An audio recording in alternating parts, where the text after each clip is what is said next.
A lot has changed in the past 3 weeks, as you may have noticed. We've watched slack-jawed as professional lawmakers attacked the rule of law. We've heard self-described anti-racism activists embrace full-throated racism on television. We've seen people who call themselves advocates for women destroy the life of an actual woman for political gain. The country is all but inverted during the debate over Brett Kavanaugh's nomination. It is bewildering. In case you're having trouble keeping track of it all, a reminder that it was only a week ago that Democrats argued that a second Senate hearing into Brett Kavanaugh's high school record, the one we saw, was not enough to find the truth. We needed a supplementary FBI investigation, and we needed it immediately. There needs to be an FBI investigation. The FBI is an agency of sworn, trained law enforcement officers. They have the ability to do an investigation. Have the independent professionals of the FBI actually investigate. She has a right to have those facts be developed by a nonpartisan source like the FBI, who are expert. An FBI investigation is the only way to answer some of these questions. Well, it always struck us as a mindless demand, despite all the hysterical demands for it. Everyone involved had already given sworn statements under the penalty of perjury about what they knew about this story. The two people at the very center of it had already testified before the Congress on television. Brett Kavanaugh's life had been the subject of 6 previous FBI probes. Not only was he cleared in all 6 of them, he was given access to America's nuclear codes. So we knew all we were going to know about an event that supposedly took place 37 years ago. And that's why the FBI said it had zero interest in getting involved again. And yet Democrats demanded a new investigation anyway, as you just saw. And then protesters screamed at poor Jeff Flake in an elevator in the Senate until he agreed with the Democrats. So we got the investigation. It was supposed to take a week. Everyone agreed on that, but it wrapped up in 6 days. Why? Because there was nothing to find. And almost 4 decades after the fact, there were very few people left to interview. Not surprisingly, in the end, the FBI did not corroborate Christine Ford's story. You know what that means, don't you? The FBI must be involved in a cover-up. Yes, a diabolical secret plot orchestrated with their very close allies in the Trump administration. That's what they're telling us. The very people who just days ago were telling us that the FBI is an ethically unimpeachable organization, the ultimate tiebreaker. Now, the FBI is part of the deep state. The investigation was very limited. This report is blatantly and clearly incomplete. Our fears have been realized. Our fears have been realized. This is not a thorough investigation. In your view, is this a fulsome and credible investigation? It's obviously a cover-up.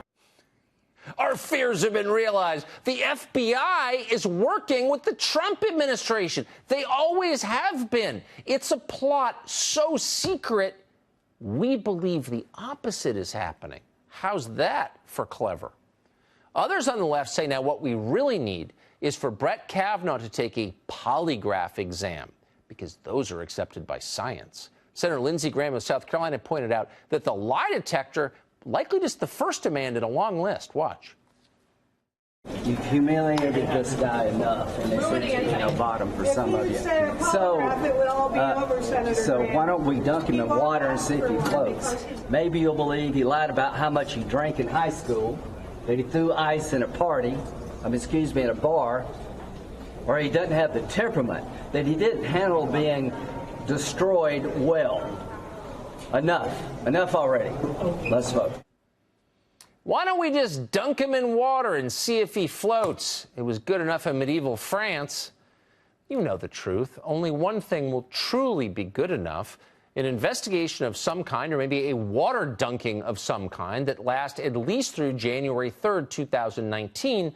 That's when the new Congress will be sworn in. Of course, that's the real goal. It always has been.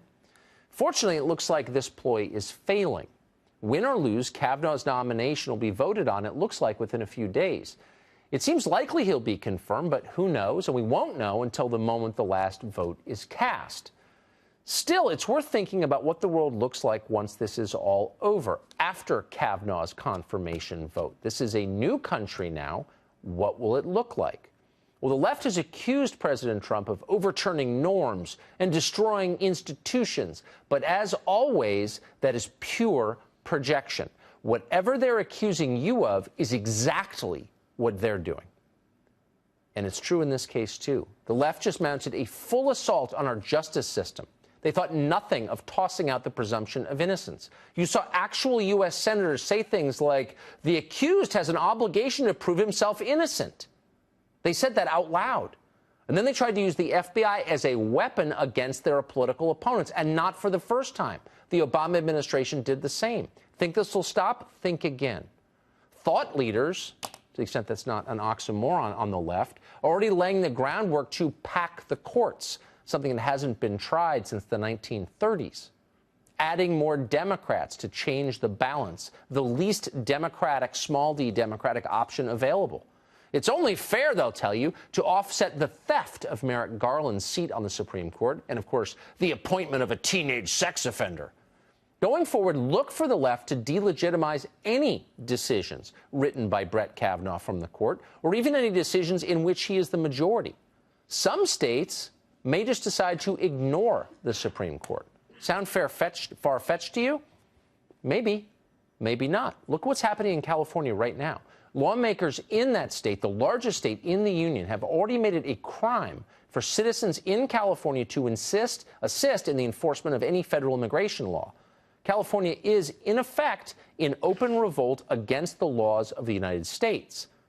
Suppose the Supreme Court were to try to crack down on that. It's not impossible to imagine California simply refusing to comply because Brett Kavanaugh sits on the court.